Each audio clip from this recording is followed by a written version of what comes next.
నమస్తే. Welcome to our channel. నేను సిరి. నరేంద్ర మోడీ గారు, అమిత్ షా గారు అయితే ఎవరికి తెలియకుండా ప్లాన్ బి అనేది చేశారని చెప్పేసి అయితే మనకి తెలుస్తుంది. సో దీనికోసం అంటే ఇది ఏంటి, అసలు ప్లాన్ బి ఏంటి అనేది మనకి వివరించడానికి మనతో పాటు ఉన్నారు TDP official spokesperson Uppalapati Srinivas Chowdary garu. నమస్కారం సార్. సార్, ఇప్పుడు చూస్తుంటే అమిత్ షా గారు ఇంకా నరేంద్ర మోడీ గారు అయితే ప్లాన్ బి అమలు చేసే అవకాశం ఉన్నట్టు మనకి వార్తలు వస్తున్నాయి. ఇంతగా ప్లాన్ బి ఏంటి సార్? మొదట మీకు శ్రీ గారు టీవీ ప్రేక్షకులకు నమస్కారం తెలియజేస్తున్నా. ఎన్డీఏ కూటమికి మీరు అన్నట్టు అనూహ్యమైన మెజారిటీ వస్తుందని, 400+ వస్తుందని మొదట్లో అనుకోవటం జరిగింది. అయితే కొన్ని అనివార్య కారణాల వల్ల బీహార్ అలాగే ఉత్తర భారతదేశంలో కొన్ని రకాల సీట్లు తగ్గటం వల్ల ఈక్వేషన్స్ మారటంతో ఈరోజు 270 మ్యాజిక్ ఫిగర్ దగ్గరగా 293 కాడు వచ్చాక ఇప్పుడు 300+ అయ్యి.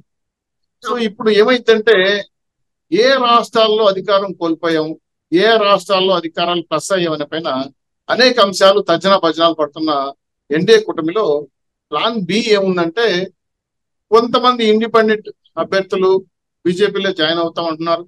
అలాగే ఇంకొంతమంది వేరే పార్టీల్లో తక్కువ మెజారిటీ గెలిచిన వాళ్ళని కూడా దీంట్లో జాయిన్ అవుతారు. సో ఎప్పుడైతే రాబోయే ఇంకా నెక్స్ట్ 4 months లో ఒక 2-3 రాష్ట్రాల ఎలక్షన్ జరగబోతుంది. ఇవన్నీ కూడా కొంత ఎన్నికల ఎన్నికల మ్యాజిక్ ఫిగర్ ని అటు ఇటు మార్చే పరిస్థితుంది. కాబట్టి ఎన్ని చేసినా ఈరోజు ప్లాన్ బిలో ఎందుకు వెళ్తున్నారంటే, మళ్ళీ జిఎస్టీ తగ్గించడం కానీ, ఆ పెట్రోల్ జిఎస్టీని మళ్ళీ తీసుకురావడానికి కానీ, పెట్రోల్ జిఎస్టీ తీసుకురావడం కానీ కారణం ఏంటంటే, ప్రజారంజకమైన పరిపాలన చేయకపోతే మనకు నెగిటివ్ గా ఓట్లు పడతాయనే ఉద్దేశంలో భాగంగా గతంలో సగటు జీవి, వేతన జీవికి పన్నులు తగ్గించుకోవడం, దాన్ని మరింత పెంచడం, ప్రతి దానికి జిఎస్టీని అటాచ్ చేయటం వల్ల అసంతృప్తి జ్వాలలు బాగా కనపడింది. దీన్ని గుర్తించిన నిర్మలా సీతారామన్ గారు, మోడీ గారు కానీ, అమిత్ షా గారు కానీ ఒకసారి ఆత్మహత్య గురి చేసుకోగలుగుతారు. వాళ్ళ పార్లమెంట్ సమావేశంలో కూడా చెప్పారు, భరించలాని పన్నులు ఐటీ అంటే ఇన్కమ్ ట్యాక్స్ పరిధిలోకి వస్తున్న ఉద్యోగస్తులు బాధపడుతున్నారని చెప్పడంతో సగటు వేతన జీవులకి ఈరోజు పన్ను రాయితీ కల్పించాలని ఆలోచనతో ఉన్నారు. తర్వాత వీళ్ళ మ్యాజిక్ ఫిగర్ దాటుకోవడం కోసం రాబోయే ఎన్నికల పైన కొన్ని పార్టీలతో చర్చించి కొన్ని సీట్లు ఏ విధంగా మనం పొత్తు పెట్టుకొని సంపాదించుకోవాలని జరుగుతా ఉంది. అలాగే ఒకవేళ ఎన్డీఏ కూటమిలో ఉన్నటువంటి వ్యక్తులు వాళ్ళ మాట మనం వినలేదని వేరే రకంగా చేస్తే, ఇప్పుడు భవిష్యత్తులో 3-4 బిల్లు ప్రధానంగా ఉన్నాయి. ఏదంటే సిఏఏ బిల్లు కానీ, జమిలీ ఎన్నికలు కానీ, అలాగే రాష్ట్రంలో రిజర్వేషన్, దేశవ్యాప్తంగా రిజర్వేషన్ విషయం, ఇవి అమలు చేయాలంటే తగినంత మెజారిటీ లేకపోవడం, ప్రజలందరూ కూడా జమిలీ ఎలక్షన్లు ఆమోదించిన ఎన్డీఏ కూటమిలో ఉన్న పార్టీలు ఆమోదించకపోవడం, ఇవన్నీ అంశాలు ప్రధానంగా వస్తాయి. సో ఎక్కడైతే వీళ్ళు అనుకున్న బిల్లులు పాస్ కాలేదో అప్పుడు ప్లాన్ బిలోకి వెళ్తారు. ప్లాన్ బిలో ఎవరున్నారంటే కింది స్థాయిలో కూటమి లేని వ్యక్తులు, న్యూట్రల్ గా ఉన్న ఎంపీలు ఉన్నారు. వాళ్ళ వైపు చూస్తున్నారు. రేపు కలిసి వస్తే వాళ్ళ దగ్గర ఓటింగ్ వేయించుకొని పాస్ చేయాలనుకుంటున్నారు. ఇది కొంచెం సాధ్యాలకు దూరంగా ఉందమ్మా. ఎందుకంటే అనుకోవచ్చు ప్లాన్ బి ఇంప్లిమెంట్ చేయడం కోసం, కానీ ప్రభుత్వ పరంగా అధికారులు ఉంటే సపోర్ట్ లేకుండా ఈరోజు వాళ్ళు 2-3 పార్టీలు, నితీష్ కుమార్ గారు కానీ, టీడీపీ కానీ, కొంతమంది ఎమ్మెల్యేలు సపోర్ట్ చేయకపోతే దేశవ్యాప్తంగా ఉన్న బీజేపీ ప్రభుత్వానికి కొంత ఇబ్బంది కలుగుతారు. సో ఈ ఇబ్బంది నుంచి గడ్డు తప్పించుకోవడం కోసం, ప్లాన్ బి అమలు చేయడం కోసం ఇతర రాష్ట్రాల ఎన్నికల్లో పొత్తులు ఒకవేళ గెలిస్తే ప్లస్ అవుతారు. రాజపక్షంలో ఆల్రెడీ నెగిటివ్ ఓటింగ్ లో ఉన్నారు. కాబట్టి ఈ 3 బిల్లు, రిజర్వేషన్, అలాగే జమిలీ ఎలక్షన్స్, అలాగే సిఏ బిల్లులు పాస్ చేసుకోవాలనుకుంటే కష్టం అవుతారు. సో ఈ దృష్టిలో వాళ్ళు తర్జనా భర్జన పడుతున్నారు. ప్లాన్ బి అయితే మెయిన్ లో పెడుతున్నారు. ఇంప్లిమెంటేషన్ కాడికి వచ్చి అనేక సందేహాలు వస్తాయి. ఈ సందేహాలు ఎలా ఉన్నాయంటే, రాబోయే 4 ఎలక్షన్లు, రాష్ట్ర ఎలక్షన్ల పైన ఆధారపడి ఉన్నాయి. సో ఈ అక్కడ మళ్ళీ రివర్స్ వచ్చింది అనుకోండి, ఖచ్చితంగా పక్కెళ్లే అవకాశం ఉంది. ప్రధానంగా జమిలీ ఎలక్షన్స్ పైన చాలా సీరియస్ గా ఉన్న బీజేపీ పార్టీ రాష్ట్రంలో, దేశంలో అమలు చేయటం అనేది కొంచెం కష్టసాధ్యం అవుతుంది.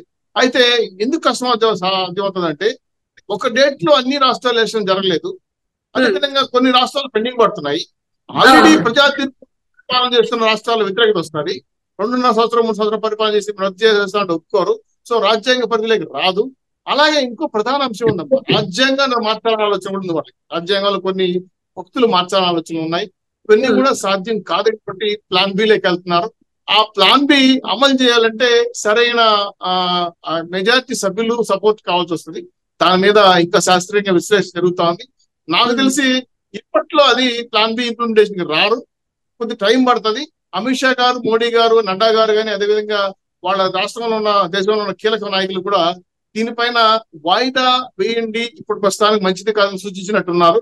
అందుకే ప్లాన్ బి ఇంప్లిమెంటేషన్ చేస్తామన్న అటల్స్ ముందున్న ఉద్దేశంతో ఈరోజు ఎన్డీఏ కుటుంబంలో ఉన్న సభ్యులు కూడా దాన్ని వాయిదానే సూచించారు. కాబట్టి ఆ దిశగా ముందుకు పోకపోవచ్చు కానీ అమిత్ షా గారు కానీ చాలా రాష్ట్ర మిత్రపక్షాలతో మాట్లాడడం జరిగింది. ఈ విధంగా అనుకుంటున్నాం, భవిష్యత్తులో చేయగలమా తెలియదు అనే డిస్కస్ అయితే జరిగింది.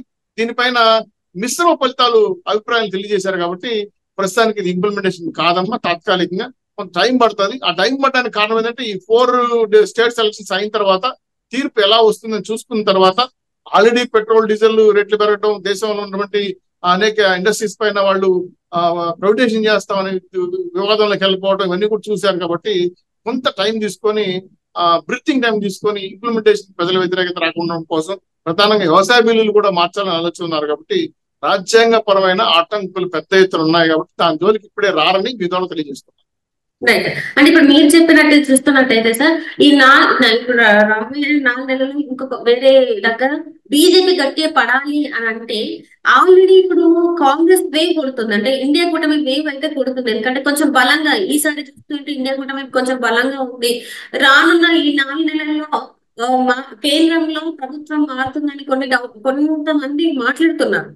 ఈసారి కొంచెం నరేంద్ర మోడీ గారికి గడ్డు కాలం అన్నట్టు మాట్లాడుతున్నారు. అంటే వాటన్నిటిని కూడా ఏంటంటే నరేంద్ర మోడీ గారిని కొంచెం తప్పుపడుతున్నారు, ఆయన చేసిన పనులనే తప్పుపడుతున్నారు. ఈసారి నరేంద్ర మోడీ గారికి కొంచెం గడ్డు కాలం అంటే అది నమ్మొచ్చా నమ్మరాదా సార్?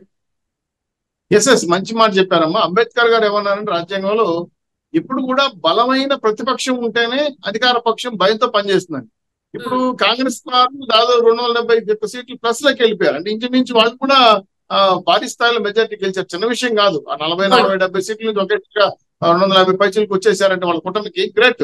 కాబట్టి బలమైన ప్రతిపక్షం వచ్చినప్పుడు రేపు 4 రాష్ట్రాల ఎన్నికల్లో ఏం జరుగుతుందనే విషయం పైన సర్వే రిపోర్ట్లు ఇప్పుడే మనం మాట్లాడి చెప్పలేం. కాబట్టి ఒకవేళ మళ్ళీ కాంగ్రెస్ ప్లస్ అయింది అనుకోండి, ఆల్రెడీ ఇబ్బంది అవుతుంది. ఆల్రెడీ నితీష్ కుమార్ మీద కొంత వ్యతిరేకత ఉంది. ఆ నితీష్ కుమార్ స్టేట్ లో కూడా రేపు ఎలక్షన్ కరెక్ట్ గా 3 నెలల ఎలక్షన్ జరగబోతుంది, 3-4 నెలలు.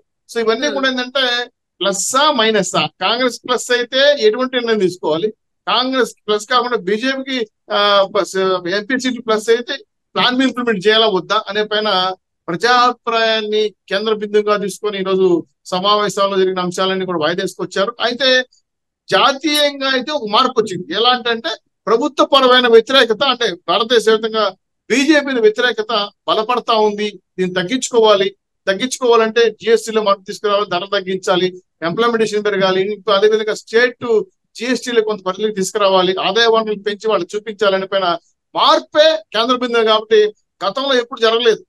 ఏదో పార్లమెంట్ ముందే బడ్జెట్ ముందే అన్ని స్టేట్ ఫైనాన్స్ మినిస్టర్ పిలిపించి మీటింగ్ పెట్టి తజ్జనా బజ్జనా పడి సూచనలు చేయమని చెప్పి సంగతి గతంలో కనపడలేదు నాకు. ఇప్పుడు కనబడిందంటే మార్పు ప్రధానం ఏంటంటే ప్రభుత్వ వ్యతిరేక ఓటును తగ్గించుకోవాలి, పరిపాలన బాధ్యత పెంచుకోవాలి, రాష్ట్ర ప్రయోజనాలు దేశ ప్రజలు కాపాడాలి.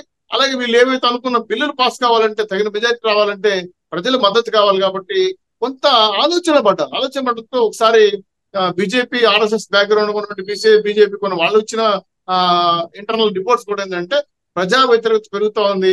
మనం రామ మందిరాలు గుడ్లు కట్టుకుంటే ప్రజలు ఓట్లేరు, జీవనోపాధి కల్పించాలి, ఉపాధి అవకాశం కల్పించాలి, రాష్ట్ర అభివృద్ధిగా దేశ అభివృద్ధి చూపించాలనే విషయం పైన కాన్సన్ట్రేట్ చేయండి అని చెప్పారు.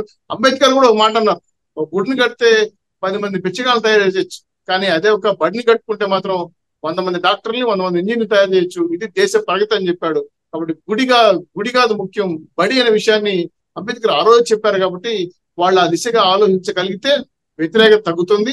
రేపు జరగబోయే 4 రాష్ట్రాల ఎన్నికల్లో కూడా ఫలితాలు మారచ్చు. లేని పక్షంలో ప్లాన్ బి కాదు కదా, ప్లాన్ ఏ కూడా సక్సెస్ కాదు.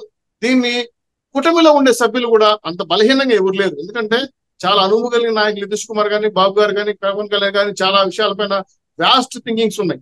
కాబట్టి ప్రభుత్వ వ్యతిరేక భారతదేశంలో జరిగి వ్యతిరేక కార్యక్రమాలు చేస్తే మాత్రం కూటమిలో ఉన్న నాయకులు కూడా సున్నితంగా హెచ్చరిస్తారు. లేని పక్షంలో ఖచ్చితంగా వ్యతిరేకత ఎదుర్కొంటారు. కాబట్టి ఇన్ని రకాల యాంగిల్ గా చూసుకున్నప్పుడు రాజ్యాంగ పరంగా, దేశపరంగా, పరిపాలన పరంగా బీజేపీకి రాబోయే రోజుల్లో కూడా ఆచితూచి అడుగు వేయాల్సిన అవసరం ఉంది భయం భక్తితో. లేకపోతే ఫలితాలు అనేవి ఈరోజు చూడండి, ప్రజల్ని గౌరవించి ప్రజల తీర్పును ఆమోదిస్తే కూటమిని ఏ విధంగా 140 సీట్లు కూర్చోబెట్టారో అదే తీర్పు 150 డివిజన్ జగన్మోహన్ రెడ్డి గారిని 34 కింద కూర్చోబెట్టారో అట్లే 2 సీట్లు ఉన్న బీజేపీ ఎదుకేది 303 సీట్కి వెళ్ళిందో మళ్ళీ ఇప్పుడు తగ్గిందో ఇవన్నీ కూడా ఏంటంటే ప్రజలు మెచ్చుకుంటే అందరం ఎక్కిస్తారు, ప్రజలకు నచ్చకపోతే లాగి కింద పడేస్తారు విషయాన్ని చెప్పకనే హెచ్చరించారు తీర్పుతారు. కాబట్టి ఒళ్ళు దగ్గర పెట్టుకొని పరిపాలన చేయాలనే విషయాన్ని ప్రజలు ఒక మెసేజ్ ఇచ్చారు. ఆ మెసేజ్ ని ఏ రాజకీయ పార్టీ అయినా గుర్తుపెట్టుకోకపోతే మాత్రం వైసీపీ కన్నా ఘోరమైన ఫలితాలు చూడాల్సి వస్తుంది. ఆ పరిస్థితి రాకూడదు. కాబట్టి ప్రజారంజకమైన పరిపాలన చేయాలి. బీజేపీ గాని మేము గాని దేశంలో గాని రాష్ట్రంలో గాని డబల్ ఇంజిన్ సర్కార్ అనేది కూడా పేరుకు నామమాత్రం కాదు, ఆచరణలో చేసి చూపిస్తేనే మా ప్రభుత్వానికి గౌరవం, క్రెడిబిలిటీ ఉంటుంది. మాటలు నీ కడుపులు నిండవు కాబట్టి చేతల్లో చూపించాల్సిన బాధ్యత ఉంది. కాబట్టి దీనిపైన రసవత్తరమైన చర్చ జరుగుతా ఉంది.